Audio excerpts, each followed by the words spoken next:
Welcome to Bookworthy. Today we're talking with Abbie Lee, the author of a middle grade adventure, Geocache Club, Ghost Town Treasure Hunt, which comes out October 1st. Abbie's book follows 11-year-old Leighton as he struggles with life after his best friend since kindergarten moves away. But when a new kid in school, Sherry, introduces him to geocaching, he might discover that friendship and history are treasures worth looking for. Welcome to Bookworthy, Abbie. Thanks, Valerie. I'm happy to be here. Okay, I'm going to ask you a random question that isn't quite so random because it has to do with your book. How many times have you gone geocaching?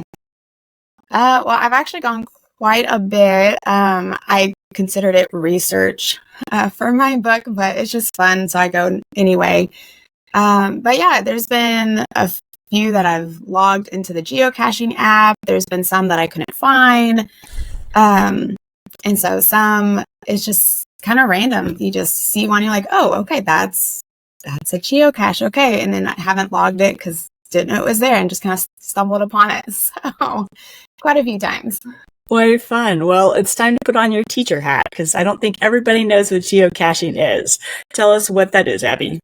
Yeah, of course. So geocaching is basically modern day treasure hunting.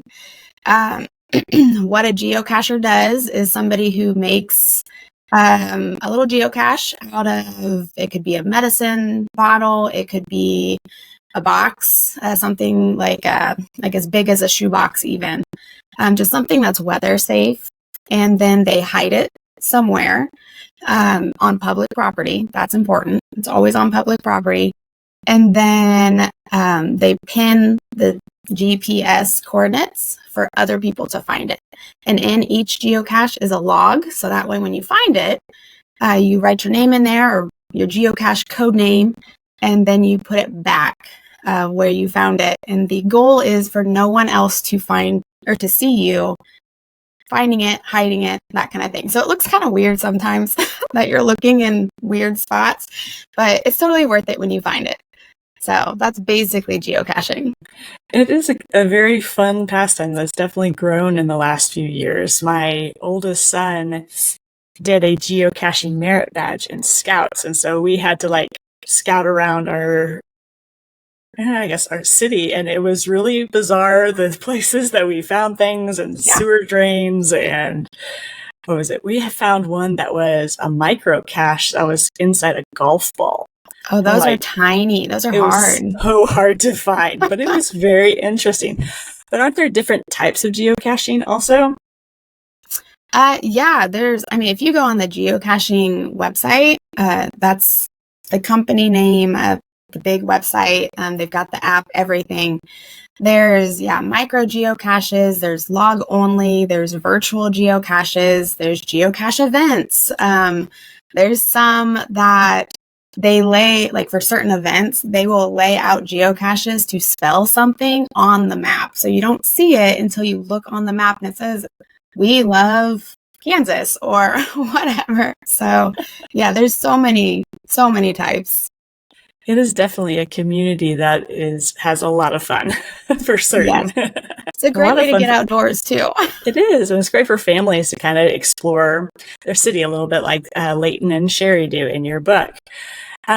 Since you're a Kansas native, is any of Leighton's story similar to your own childhood? I based a lot of the setting in Kansas. So, Kansas has hundreds of ghost towns just all throughout, which is pretty interesting. And so I learned about that in one of my history classes in college, and it just kind of stuck. And so that's why we have a ghost town that they go to. And he loves the Kansas City Royals, and that is my mom's favorite team. And we love the Royals. And so, of course, we had that in the book. And his favorite player, Salvi, is my mom's favorite player. So that's why that little connection's in there. But my the fields that you see, the sunflower fields and stuff that's mentioned in the book, definitely comes from even just around where I'm at now. So definitely brought in as much Kansas as I could. It shows. It definitely helped, the book really places you in Kansas and gives you a sense of, you don't really expect much history in Kansas from someone not from Kansas. But it is really neat to see how Layton kind of comes to understand that there is history even in his little old town. So tell us a little bit about the inspiration for Geocache Club, the Ghost Town Treasure Hunt. Yeah, so this is such a random story.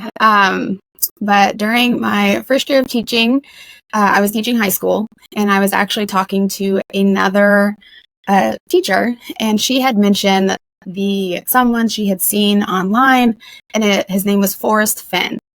And I don't know if you've heard of Forrest Fenn, but the story behind him is that in 2010, he hid an actual treasure chest somewhere in the Rocky Mountains.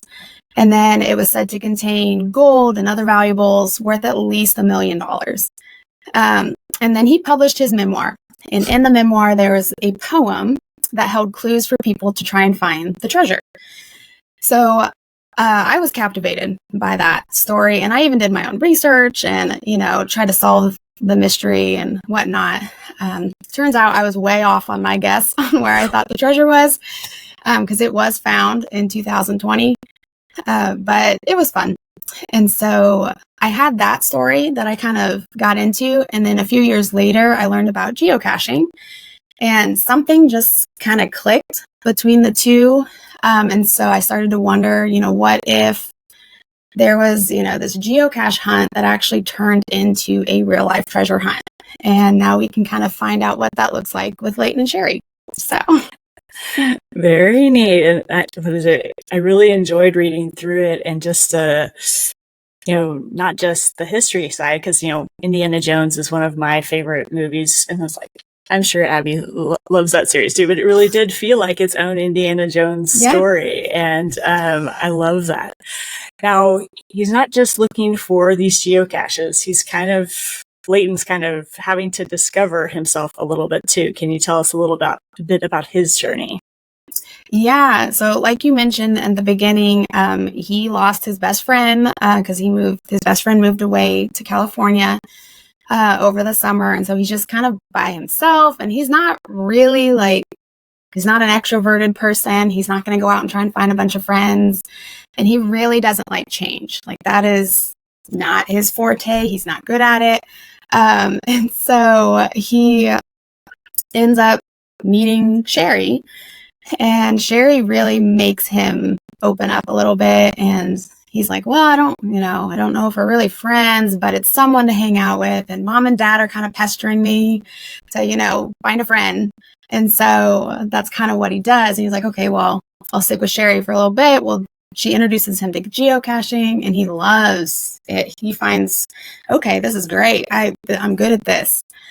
And just through the book, you kind of see his friendship with Sherry evolve and get stronger. And then, his dad mentions that, we might have to move. And that's a whole new change because he's only been in the city of Havenboro. And so he's just really nervous about that. And he decides, okay, nothing's changing. I'm going to make sure this stays the same. We're going to figure out this mystery in the ghost town. We're going to do this. I'm going to stay. It's going to be great.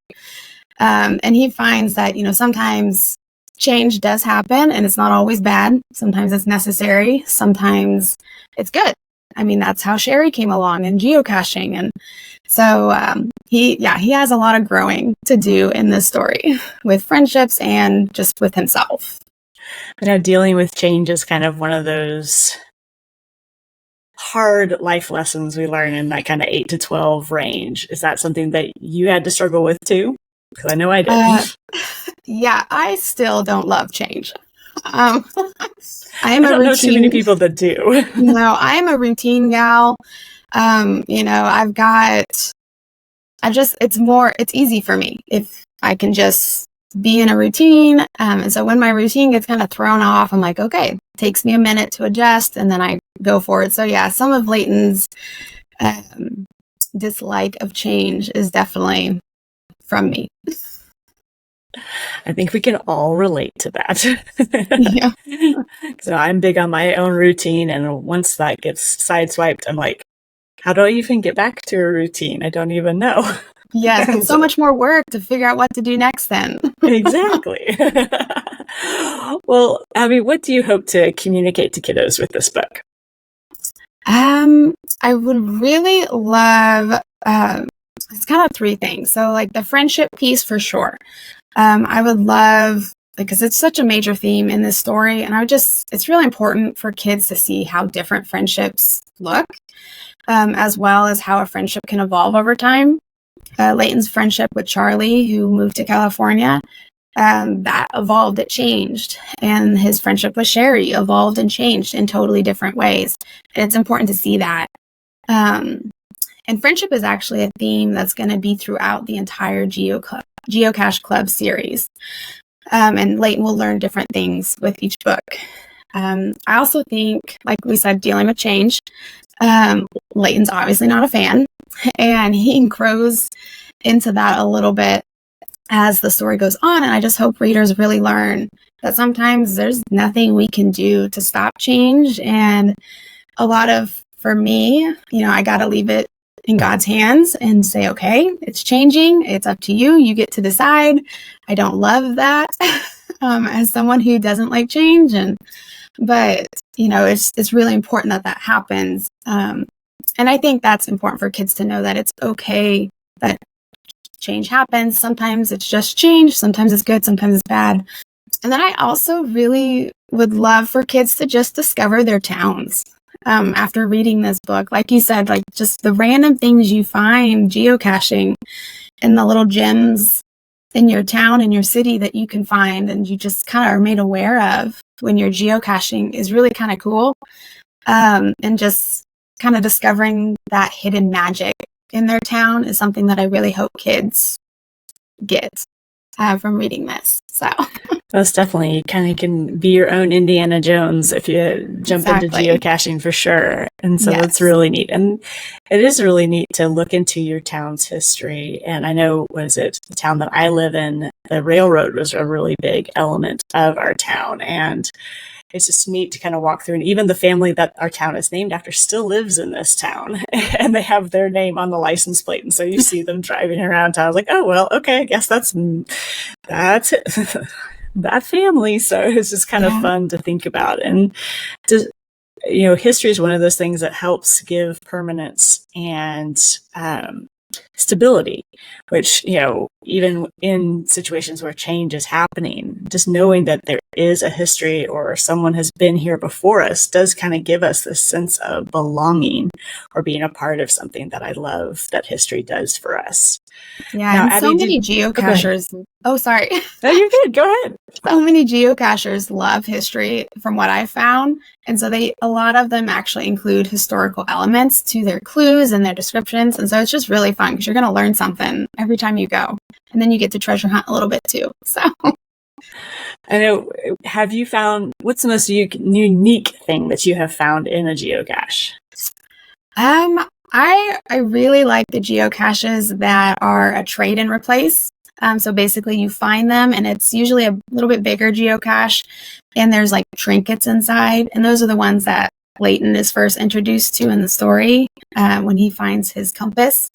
And so, those are my favorites. So I've got like a little baggie of prizes, I guess, that I can trade and replace when I find those. It just lives in my car.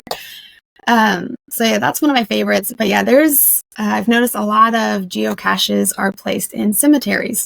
And so you got to be comfortable with the cemetery. It was very interesting taking I guess he was 12 at the time, my 12-year-old to the town cemetery, and we had the hardest time finding the geocache. We're like, where is it? We tried to be as respectful as possible, but it was tricky. Yeah. And it's a good time to talk about, okay, if you're in a cemetery or a public place like this, how do we act? And don't climb on the headstones and, just things like that. It's a good teaching moment. It's a very good teaching moment. Now, Abby, did you always want to be an author? No, actually. I've always been a big reader. And as a kid, I liked to write songs and make up stories. And I even had a journal so I could interview people about events. But as a child, I never actually associated that people could become book authors. Like in my child's mind, I knew authors existed and I thought that they just existed. And since I wasn't an author already, that wasn't anything I could do. And I didn't know any authors. And so I never actually saw that progression to be an author. It just never crossed my mind that that was an actual career. I wanted to be a teacher for as long as I can remember, and that's what I did. I taught high school, and I loved it. But I did end up leaving that profession when my oldest daughter was born. I stayed at home with her, and she loved to read, and so she still does. And we would go through picture book after picture book. And then when I was pregnant with my second and youngest daughter, I had this idea for a picture book, and that just kind of sparked this journey to becoming an author. And I just did the research and started writing, and here we are. Very neat. Now, you taught in high school. Did you teach history or English? Both, actually. Both. Okay. Yeah, my first year teaching, I taught at a charter school, and I was the social studies English teacher, and I co-taught with the science and math teacher. And then after that, I taught English for a couple years. So very neat. So you kind of have a marriage of both of your joys, and both in teaching and in your book. Yes. Now, what is your favorite book, Abby? That is so hard. I know. Well, I couldn't pick just one, so I'm going to go with two. Okay. So a book that I recommend to everyone, anyone who likes historical fiction and survival stories, I really love Alas, Babylon by Pat Frank. It actually takes place in the height of the Cold War, but it takes a twist to alternative history. So it is fiction because it follows this family and their community through the aftermath of those nuclear missiles actually being fired. Wow. It's kind of like a what would have happened if this happened kind of thing. And so just kind of reading that day-to-day struggle to survive and learning what is and isn't essential just brings me back to that book time and time again. And I think it was written in the 60s, and it was by somebody who he was in the CIA, like he was a Cold War expert. So a lot of it was very realistic. So it was a really cool book just to read. But a more recent favorite that I like is A Cuban Girl's Guide to Tea and Tomorrow by Laura Taylor Namey. It's such a charming and little heartfelt story about a girl who leaves Miami unwillingly, and she goes to live in England with her family for a few months. I just love all the food references that are in this book. I'm a big food in a book fan. And then actually, I just got the sequel, which is A British Girl's Guide to Hurricanes and Heart Rate. This one. And so I can't wait to dive into that. So those are my two kind of favorites. I'll also read anything by Kristen Hanna or Nicholas Sparks at any time. So good ones to know you can always go to and enjoy, right? Yes. Well, Abby, what's the most impactful book in your life other than the Bible? This is a tough one too. But within the last couple years, I would probably have to say Atomic Habits by James Clear. I have that one too. So this one.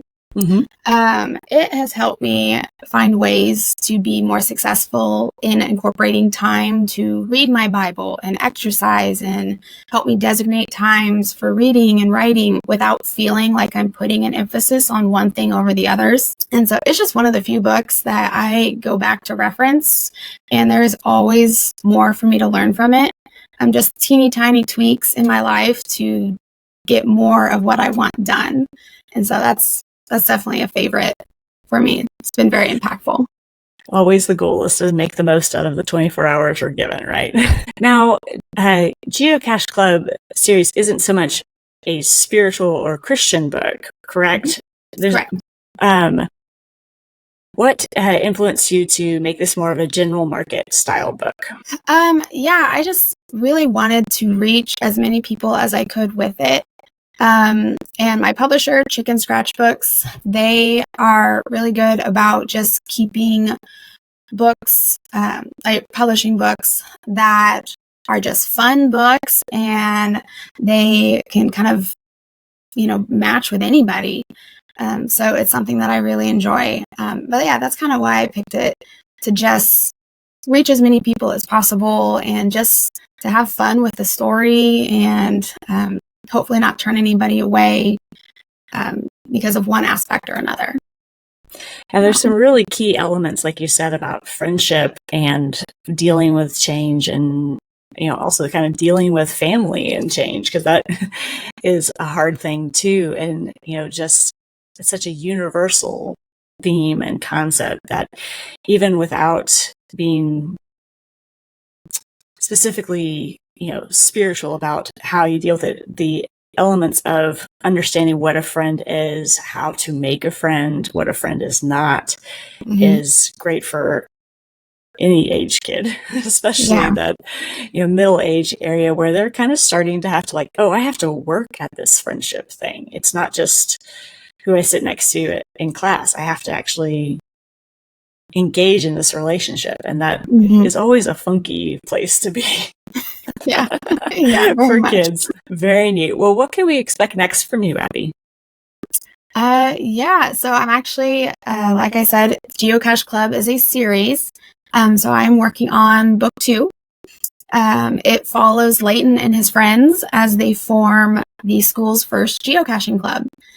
They create geocaches of their own to hide, which is something new that he hasn't done before. There is some tension in the book that happens between Leighton and Sherry's friendship, and so we get to explore that a little bit. And there may or may not be a geocache going into space. So that's what I'm currently working on. And then I will also soon be starting to outline the third and final book in the trilogy. All I can tell you about that right now is that the Geocache Club is heading to Colorado. And if you remember from the first book, that's where Sherry thinks. Yes, that's where Sherry thinks they'll find that Prairie Springs treasure. So we'll see if she's right. All right. I was wondering if RBH shows up again. Yeah, RBT. Yeah. RBT. There we go. I was like, I knew the first one, but oh well. It's a fun little hint to follow throughout, the first book, and I can't wait to see how you introduce that so-and-so character or initials throughout the rest of the series too. So looking forward to those books for sure. Where can people find out more about you and your book? Yeah, people can find me on Twitter or X, whatever it's called at this point, Instagram, Facebook, under the name Abbi Lee Books, Abbilee. I also post a little bit on Pinterest, and I'm pretty good about keeping my website updated, and that's where you'll find pre-order and purchase links, any kind of handout or resource for parents or teachers to use with the book. That's abbileebooks.wordpress.com. And if someone really wants to stay up to date on what I'm doing, I also send out an email newsletter every couple months, and people can sign up for that on my website. That sounds like some great opportunities to see what's going on, as well as to what's going to be happening with the Geocache Club for sure. Yep. Thank you so much for joining me today, Abbie. Thank you for having me. This is fun. And thank you for joining Abbie and me on this episode of the BookWorthy Podcast. Check the show notes for any books or links that we discussed, and let us know in the comments if you've ever gone looking for a geocache. And maybe what did you find? And be sure to like and subscribe so we can discover more great books together. Happy reading!